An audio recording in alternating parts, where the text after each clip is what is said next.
Why? Why? Yeah, why? What's going on here? Because Yeah. our nose can be so close to the canvas that we can't really see the bigger Yeah. picture. So having a team to be able to give the feedback and to be able to support and point those things out and be like, well, they're probably acting this way because this thing. This Getting deeper outside thing. eyes, because you're never going to be able to see Yeah. your own blind spots. Yeah, exactly.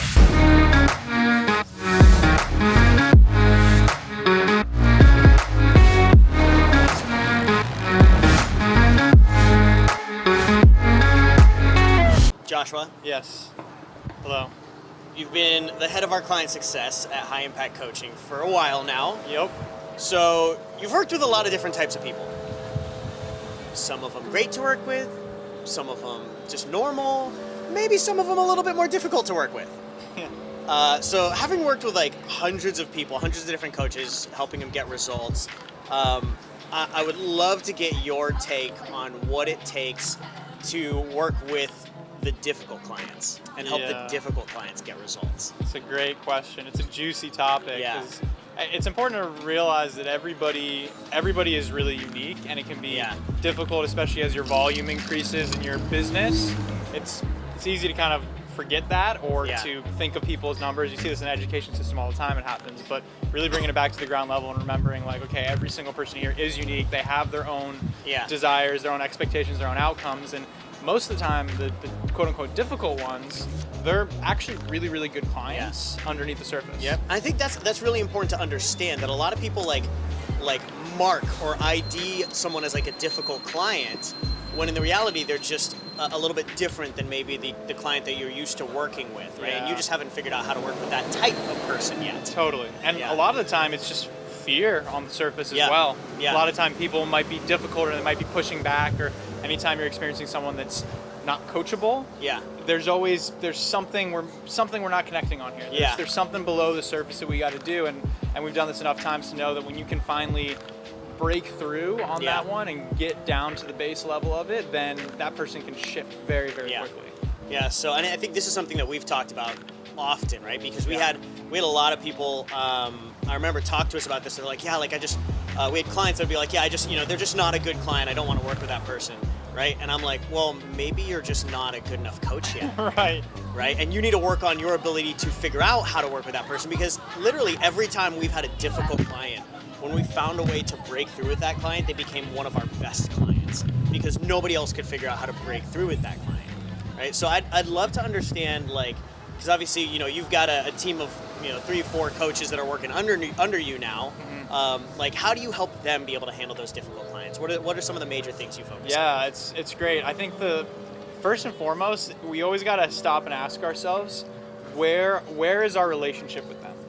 Right? Where is my relation? Everybody has a unique relationship with a specific client. Where is your relationship with them? Where's your rapport level at? Where is your leadership capital? Something that we talked about a lot from John Maxwell. But where is your leadership capital? Right. And how are you relating to this person? So first you have to understand, like, where am I at there? Am I the best person to have this conversation with them? It's a team effort, though. Yeah. It really is a team effort, because someone else on my team might have a much better chance connecting with this person than I do. All right, keep going.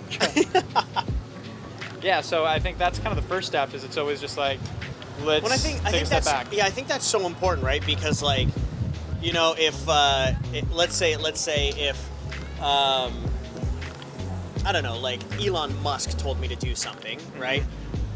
He's got a little bit of authority and he's got some leadership capital there. Or if a really close, someone who had a really close relationship with me, that had a lot of relationship capital with me, told me something to do, that's another thing, right? Both of those, like, I would listen a lot closer than, say, if just Joe Schmo, who I didn't have a lot of relationship built with, told me to do something. Right. And I think a big piece of this is that you can tell. So we record our coaching calls for quality assurance and for feedbacking, specifically for this reason. Yeah. So I'd take several hours a week for me are listening and feedbacking my team, so that we can listen and we can get other ears on that and say, like, do you notice how the energy was a little bit dropped here, or how they weren't really receptive to that? Like, let's dig into that here, because why? Why? What's going on here? Because our nose can be so close to the canvas that we can't really see the bigger picture. So having a team to be able to give the feedback and to be able to support and point those things out and be like, well, they're probably acting this way because this thing. Getting outside eyes, because you're never going to be able to see your own blind spots. Yeah, exactly. So that's always a Cool. big help. So yeah, talking about obviously like your relationship capital, your leadership capital. That's a really important piece. I know one thing that we kind of hit on, and we train a lot of our team on, which I think is incredibly important for coaches, is what we call the soft front, firm back. Yeah. I'd love for you to talk about that a Yeah. little bit, because I think this is something that is really difficult for a lot of coaches to get right. Absolutely. Yeah. So you want to kind of yeah, run through sure. it? It's like the mullet party, business in the front, party in the back, coaching technique. The mullet of coaching the techniques. mullet of coaching techniques. Yeah, but this idea of having a soft front and a firmer back, meaning that, especially with people when quote-unquote difficult clients are coming to you, or people are coming to you with issues, you want to have that soft front. You want to be able to really hear them out. You want to be able to like embrace them with a warm hug. Like really, really give them a hug and be like, hey, like I hear you. Like tell me what's coming up. Let's talk through this, and really be there to listen and to receive kind of sometimes what can be just tangents or rants from clients, and really just but being there, just being holding there. that space for them. That's the first step, and that's necessary. What a lot of people try to do, especially with difficult clients, because you're emotionally invested now too, and so you might be getting escalated, you might be getting a little frustrated about something, and they're getting frustrated, and you're just going at it that way. So by having a soft front, you just de-escalate the situation. You're able to like reconnect and help them remember that we're on the same team here. Help them realize that you're not on the opposite side of the table. You're on the same side. It feels of the like table this, together, and it's not like pushing this way. It's like, let's figure out how we can position ourselves so I'm pulling you this way. Big difference there. So that's the first step, having that soft front, and then you gotta have a firm back too, because if you just have that soft front, action doesn't necessarily always happen from that. So you got to be willing to have that firm back and be able to hold strong on the agreements that you've set, on the expectations that you've set, and on the actions that they're supposed to follow. So can you like, because I think it's easier said than done to have that right balance of like a really soft front where you can give them a great hug, they know that you're there for them, and then at the same time give them a hard kick in the ass to really get going. Can you kind of talk to me about like the two opposite poles that most people kind of fall into in their coaching patterns, right? You're either too soft or you're too hard. Exactly. And there's a time for both, and understanding, and I'm always asking myself, like, who does this person need right now? Like, who does this person need? Do they need good cop, bad cop type of thing? But I think beyond that too, which is why I love so much working with the team that we have on our coaching staff, is that we can have different people that can embody those things. One person can be a softer front, and be that loving, warm hug, and the other person can be a firm kick in the ass. Exactly, and typically you're the firm kick in the ass that we like to escalate things up to. That tends to happen. You get on the phone with Joshua, it's all lovey-dovey, we're good, I hear you, I'm with you, I'm on the same page. Why don't we set you up with Zander for a little conversation to see how you're still doing? And then it's a combination of the two. But that is definitely a big part of kind of bringing that team aspect back in together. But as an individual coach, you got to always be asking yourself and what noticing, do they need now? What do they need now? What does this person need now? And who am I to be this person right now? Because a lot of times I've seen so many coaches that will not have that firm back like they should, because they might be thinking, ooh, I don't want to say the wrong thing, I'm worried about retention, or I want this person to work with me, when in reality, like, you need to be that person for them. That person just needs the truth. They need the truth. And that's why you're there. It's like we talk about, it's a lot like parenting, right? It's like if you're always soft, right? If you're just a big softie, right? You're gonna end up with like little shits for kids that get away with everything. Right? And if you're too firm, then you're gonna end up with kids that have like daddy issues, and like that they're not gonna have the love that they need. So it's about not being a pushover, but also not being not being just a stone wall. Right? And dog owners is the same thing.